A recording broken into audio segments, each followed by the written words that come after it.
আমরা কাউন্টারগুলো তো বন্ধ দেখছি, আপনার কাউন্টারও বন্ধ, সোনার বাংলার কাউন্টারও বন্ধ। বন্ধ থাকার কারণটা কি? গাড়ি নেই, ভোগান্তিতে গাড়ি নেই। কি আর গাড়ি নাই? এগুলো গাড়ি কি বলছা? কোনটা? গাড়ি নাই? কোন গাড়ি? এগুলো গাড়ি কই যা? কোন গাড়ি? গাড়ি নাই কেন? যার যার কাউন্টার তার তার, আমার গাড়ি কাউন্টার নাই গাড়ি কেন? নেই। আনে করতে আসতো সেদিন হন্ডিকের পরে পুরো গাড়ি যাব নাই। আনে গাড়ি নাই কেন? এগুলো আমরা দিয়ে দেখাইতাছুন। আপনি গাড়ি খুঁজে বের করে দেন গাড়ি আমার। খুঁজে পাই কোন মুখে? হ্যাঁ। না যাবার শেরপুর গাড়ি এগুলো বাবাছে পরে ফেমক টিকেট বন্ধ। কোথায় গাড়ি? তে আসতো সেদিন টিকেট করতে পারা। গাড়িটা কোথায় দেখছেন আপনি? কোথায় গাড়ি একটা দেখান বের করে খুঁজে যান। 800 টাকা দিয়ে আসলে টিকিট কে কাটছে? আপনি কাটছেন? আরে না, এগুলো আন্দাজি কথা। আন্দাজি কথা। দেখান আপনি। চ্যালেঞ্জ করলাম আপনাকে। আপনার চ্যালেঞ্জ করলাম যে দেখাইতে পারেন? হ্যাঁ। আমি ছেড়ে চলে যাবো। দেখ পাঁচ গাড়ি এখান থেকে দেখ পাঁচ গাড়ি। দেখেন। গাড়ি নেই এখন, শুধু গাড়ি থাকলে তোই কথা বলতে পারছেন না। আমি সকাল থেকে সিরিয়াল বাইক 6-7 টাকা বের করছি। গাড়ি নাই গাড়ি। 520 টাকা আমার কাউন্টার ভাড়া, 500 টাকা করে টিকিট বিক্রি করছি। হ্যাঁ। চৌরাস্তা দিয়ে বাড়তি ভাড়া বেচলে আমরা কি করব? যারা তো বেশি করে বাসপান গন্ডি খেতে এটা তো আমাদের দায়িত্ব না, চৌরাস্তা যারা আছে তাদের বলে। এই জায়গায় গাড়িটি আসতে দেয় না। এই গাড়িটি যদি এনে আসে বাড়তি ভাড়া নিতে পারবো না। ওরা অন্তে গাড়ি ঘুরাইয়া 800-1000 টাকা বইরা জায়গা। এখন তো এটি আমরা ভোগান্তি বৃত্তি করছি। এখন তো আমরা আপনারা কতক্ষণ হলো এই যে বাস কাউন্টারে দাঁড়ায় আছেন? 2-3 ঘন্টা হয়ে গেছে।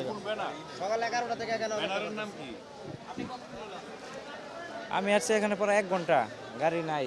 এই গাড়িগুলি কি করে এই জায়গায় আসলে যারা বাড়তি ভাড়া নিতে পারবে না, তারা বিভিন্ন জায়গা থেকে রাস্তা থেকে 800-1000 যেরকম পাইছে সেরকম ভরে নিয়ে যাইতেছে। ঠিক আছে, এই জায়গায় আসলে আর বাড়তি ভাড়া নিতে পারবে না, এই জন্য এই জায়গায় আসে না।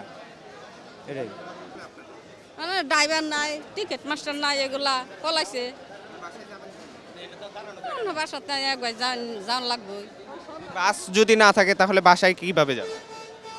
বাসায় হ্যাঁ দেশে যাবো না, আমার যে বাসা থাকি ওই বাসাতে চলে যাওয়ার লাগবো। মানে ভাড়া কি অতিরিক্ত চাইছে এরকম? হ্যাঁ চাইতেছি তো ভাড়া 800-1000। কিন্তু নরমালি আপনারা কত টাকা দিয়ে যান? হ্যাঁ আমরা নর্মালে তো 200 টাকা দেয়, 300 টাকা দেয়। কিন্তু এখন 800 টাকা 900 টাকা এরকম চান। হ্যাঁ হ্যাঁ এমন চাইছে। 500 টাকা কি 400 টাকা আপনার থেকে এই যে বাস যারা টিকিট বিক্রি করছে তারা কত করে? চাইছে না লাও যে গাড়ি নাই, ড্রাইভার নাই কা, ড্রাইভার ঘুমাইছে। কারণ আমরা তো 3টার সময় বই রয়েছি, গাড়ি পাইতাছি না। রোজা রমজানের দিন হলে কি করাম, দেখা যাক সামান বা ভাড়ার লেগে তো সমস্যা না। আগে 400-500 টাকা গেছি, ওখানে কইতাছে 600 যাম, 650 যাম, যাওয়া লাগবো তো বাড়ি। তো গাড়ি হইতাছি না, গাড়ি হইতাছে না। গাড়ি এনে দেন, বাড়ির যাই, গাড়ি হইতেছি না। তো আমরা এনে দিই। তাহলে কেডা এনে দিব? মানে আমি তো আপনি কিভাবে মনে করেন যে সাংবাদিকরা গাড়ি এনে? যে আপনারা সাক্ষাৎকার নিতে আসেন, ভাড়া কমাইবার লেগে মানুষেরা বলতেছেন, তাইলে গাড়ি এনে দেন। আপনি যদি 200 টাকার ভাড়া 800 টাকা 900 টাকা চান, এনে তো এইটাও তো নেয় না। নিচ্ছে তো যাত্রী তো। না, এনে তো নাই, এনে পাইলাম না। এনে নাই তো ভাই, এনে নাই, এনে কোনো ভাড়া বেশি গাড়ি নেই। কিন্তু আপনার ভাড়া বেশি নিচ্ছে অভিযোগ তো। এটা অনেক কেডাই নাই, কেমনে কম? আমরা কি আর এটা ব্যবসা করি? আমরা যাবো বাড়িতে। আপনাদের বাস ছাড়া তো এখানে কোনো বাস নেই। আমার তো কোনো গাড়ি নেই, আমার গাড়ি থাকবো করতে নেই। আমি তো আরো যাইবার লেগে আছি যে ময়মনসিং সিং যাইতাম, বুঝছেন? এখানে আপনার প্রায় আমি 3 ঘন্টা থেকে বসে আছি, এখানে কোনো বাস ছাড়তেছে না। শেরপুর ময়মনসিংহ রুটের কোনো বাস ছাড়তেছে না। এরা বলতেছে যে সন্ধ্যার পরে, এবং তারা নাকি অলস সময় পার করতেছে। এটা কোনো কথা হলো? দীর্ঘ 1 ঘন্টা ধরে আসছি, 2 ঘন্টা ধরে আসছি। 2 ঘন্টা ধরে আসার পরে যাই হোক আমরা প্রশাসনের কাছে যাইলাম, যাওয়ার পরে উনি বলতেছে যে ড্রাইভার ঘুমাচ্ছে, সোনার বাংলার বলতেছে। প্রশাসনের কাছে যাই আমরা প্রশাসনটা নিয়ে আসলাম, র্যাব কর্মকর্তারা নিয়ে আসলাম।